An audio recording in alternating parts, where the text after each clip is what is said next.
Okay, we're back. And yeah, so I am just going to keep on going. The next thing I wanted to talk about was doing some limits using L'Hopital's rule. So yeah, and maybe I should just say let's do some limits, and we are going to use L'Hopital's rule. That's the truth, but you don't really know that until you look at the limit. And on the final, I'm not going to tell you when to use L'Hopital's rule and when not to. You're going to have to know. So maybe I shouldn't have even mentioned L'Hopital's rule, but it's not a big secret. We're going to end up using it. Plugging in, because this is the first thing I should try, is just plugging in x equals 0. That gives me cosine of 0 is 1. E to the 0 is also 1. So I've got 0 over 0. So this is a situation to use L'Hopital's rule.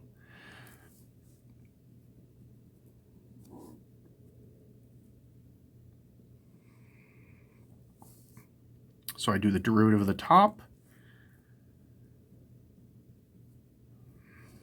And I do the derivative of the bottom. And of course, e to the x is e to the x, and the negative 1 just goes away. And now I try again. I just try plugging in x equals 0. Sine of 0 is 0. E to the 0 once again is 1. And now I don't really have a problem. This is just 0. I didn't get 0 on the bottom. I only got 0 on the top. So this is just 0. So that one wasn't too bad. Okay, so let me do another example of L'Hopital's rule. Okay, so what do? When I see a limit like this, I try to plug in the value of x.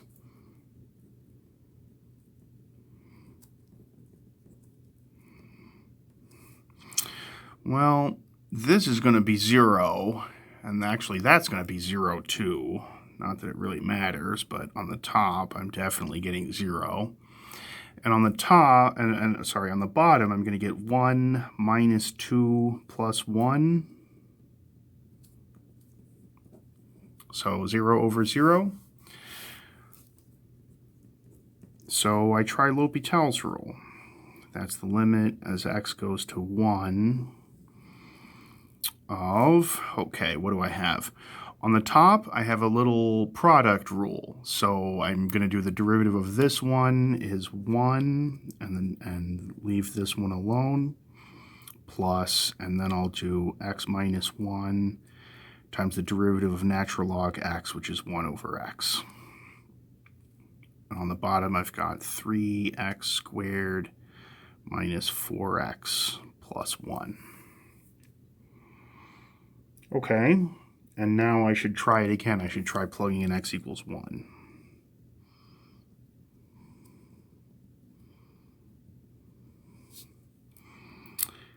Okay. The natural log of 1 is 0. And when I plug in 1 here, I'm going to get 0 times 1.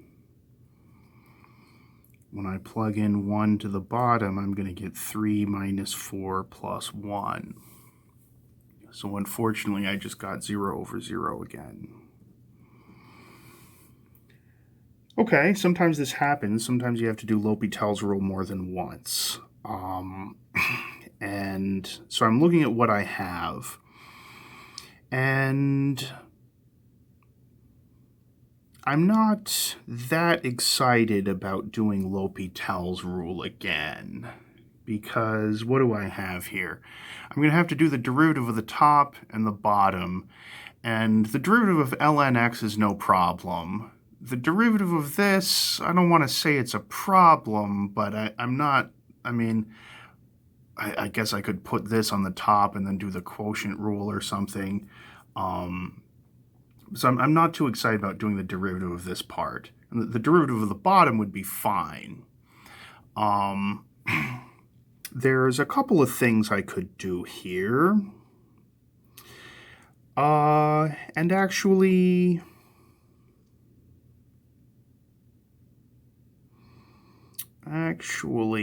maybe the smart thing to do is to, because one piece of advice you've heard me say probably over and over is that I don't like fractions inside my fractions, and I have one. This 1 over x is a fraction, and that's on the top of my big fraction. So that's a fraction inside my fraction. And often what I do is I try to kill the little fractions, so that would involve multiplying the top and the bottom by x, because that would kill the x in the bottom. So maybe that's what I'll do.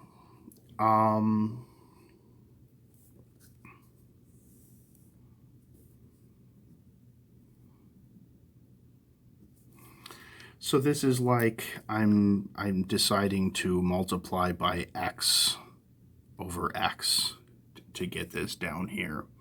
So I'm going to have x ln x plus x minus 1, because this x cancels, divided by 3x cubed minus 4x squared plus x.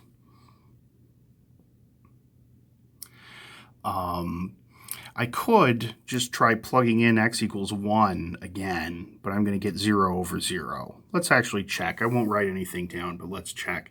The natural log of 1 is 0, so I'm going to have 0 here plus 1 minus 1, so the whole top is 0.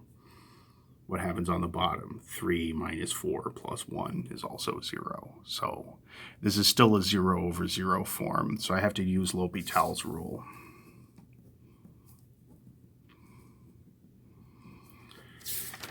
L'Hopital's rule, okay, I have a little product rule here. So 1 times ln x plus x times 1 over x. Plus the derivative of x is 1, and the derivative of this just goes away. What happens on the bottom? 9x squared minus 8x plus 1. And, oh, that almost scared me a little bit. I was afraid that we were going to get 0 over 0 again, but I don't think we do. Now,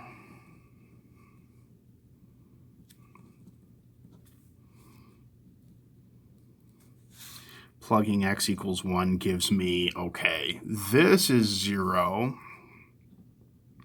but this is 1, and this is 1. And when I put in 1, this is 9 minus 8 plus 1, which is 2. So I get 2 over 2, which is 1. There we go. Okay, so let's try an optimization problem. So these are word problems, and many of them have come in a form like this, where you're trying to, you have some kind of fence and you're trying to enclose some area. So say we have 2,400 feet of fencing, and we want to make 6 adjacent pens, like the picture. So basically I'm going to have a rectangle, and then I'm going to have a divider going down this way, and then 2 dividers going down this way, and that makes 6 pens. What is the largest possible total area to be fenced in? So usually I try to start by just talking about the thing that we're trying to maximize or minimize. I want the largest area, so I'm trying to maximize the area. Of course, the area, this is geometrically, this is easy because the area is just x times y. And then, as usual, I would like this thing to be in terms of one variable, and it is not. So I'm going to have to get it that way. And now I have to go through and get out a little bit of information that will allow me to solve for x in terms of y, or solve for y in terms of x, or do something. I haven't used the fact that we only have 2,400 feet of fencing, so I should do that.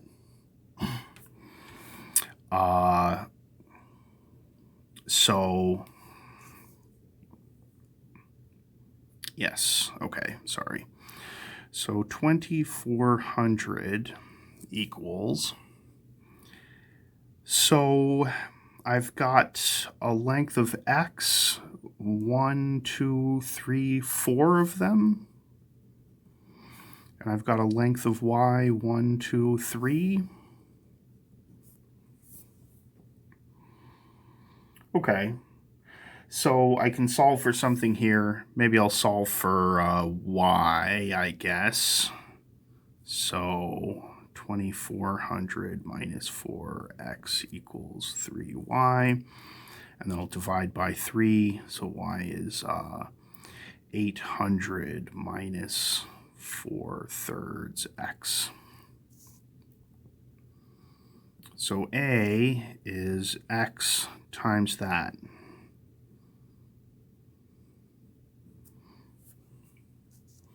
And now I have a in terms of one variable.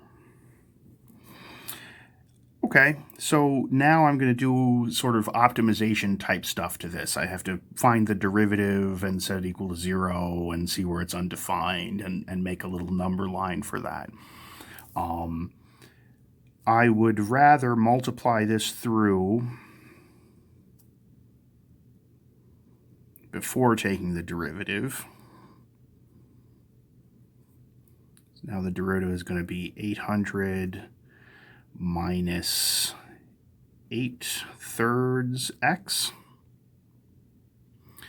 which is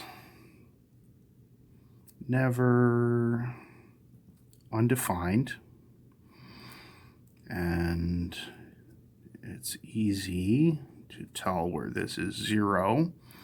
So 8/3 x equals 800, and then multiplied by 3/8, so x is going to be 300. Now I want to make my number line. The only point to mark is the only one that I found, because it was never undefined and it was 0 only here. And what I'm looking for is a plus-minus pattern, because I'm looking for the largest possible area that's a maximum, and a maximum is indicated when you see a plus followed by a minus. But I should actually check that that's what I see. Say if I do a prime of 200, that's going to be 800 minus 1,600 over 3. And yeah, this is annoying because I need a common denominator, but this is 2,400 over 3. So 2,400 over 3 minus 1,600 over 3. It's going to be 800 over 3, which is a positive number. Meanwhile, if I do a prime of 400, that's going to give me 800 minus 3,200 over 3. So that's 2,400 over 3 minus 3,200 over 3. And yeah, this is going to be a negative number because I'm subtracting more. And that's what we expected to see. We expected to see a plus followed by a minus. So what do we know? So the, yeah, you always want to go back and actually make sure you answer the question, because the question, in the end, the question could be many things. It could be asking us for the dimensions of the rectangle, but it's not asking us for that. It's asking for the maximum area. So I want to make sure that I actually answer the question that was asked. So the maximum area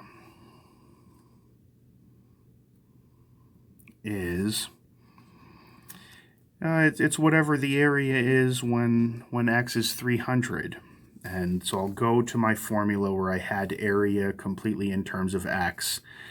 Yeah, maybe I'll use this one because it's slightly easier. So this is 300 times 800 minus 4/3 of 300 would be 400.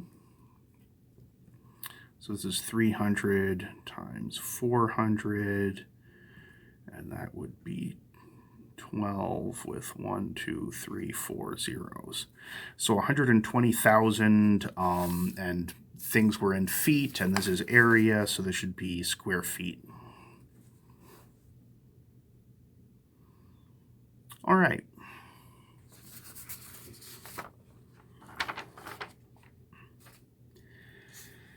So then let's do one with antiderivatives. And this is like a physics application. So you see words like acceleration and velocity. So if the acceleration of a particle at time t is given by this formula, and you're given the initial velocity, which is the velocity at time 0, is 3 meters per second, and the initial position, the position at time 0, is 5 meters. We want to find a general formula for S of t, the position at time t. So, of course, this is all just, this is an antiderivative question, so just remember that velocity is the first derivative of position, and acceleration is the second derivative of position. So when we're told the formula for acceleration, I can call that S double prime.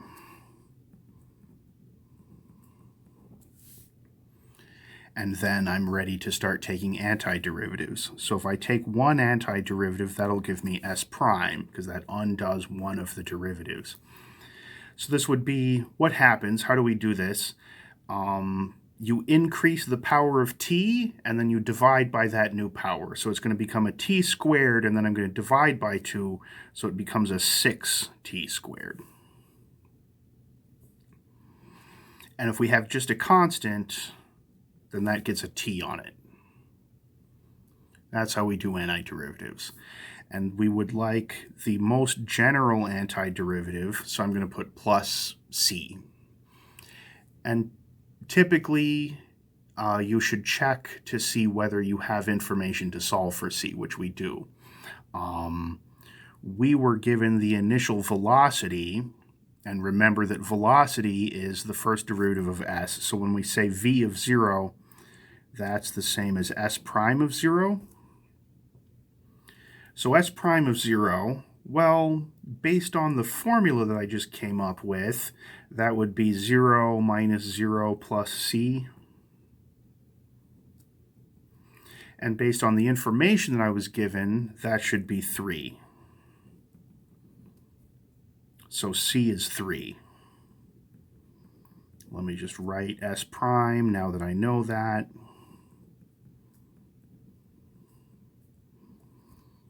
So that's s prime. And now we just have to do this again. We have to do this one more time to find s. So if I do one more antiderivative, then that will be s.